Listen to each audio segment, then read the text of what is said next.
акушер-гинеколог эндокринолог маман ретінде жұмыс істеймін. Осы салада жұмыс істеп жатқаныма биыл 8-ші жыл болып жатыр. Именно акушерство гинекология мамандығына келуім телевизорда, кинодан көреміз, бағдарламалардан көреміз, баланың өмірге келуі бір күшті, керемет сәт болып табылады.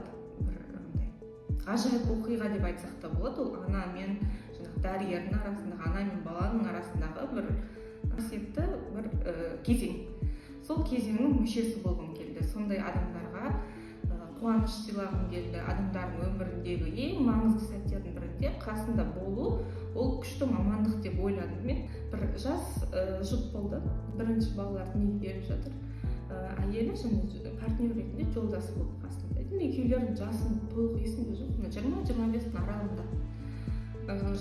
Толық ақ болып жатыр. Күйеуі өте көп поддержка, қолдау білдіріп жатыр әйеліне.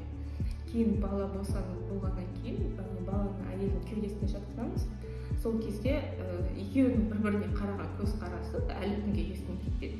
Өте бір махаббатқа, сезімге толы көзқарас болды.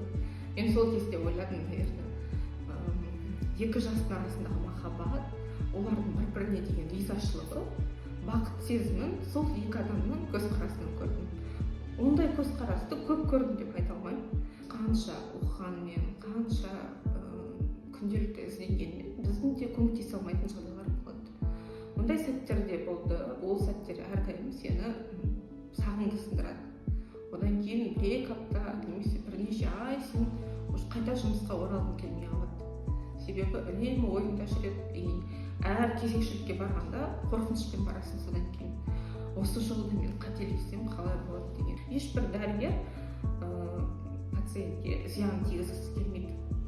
Мысалға, адамдар көбінде ойлайды ғой, ауруханаға барсаң, емханаға барсаң, дәрігерге жақсы қарасын десең, ақша беру керек, әйтпесе ол сені былай істейді деген секілді ойлар көп.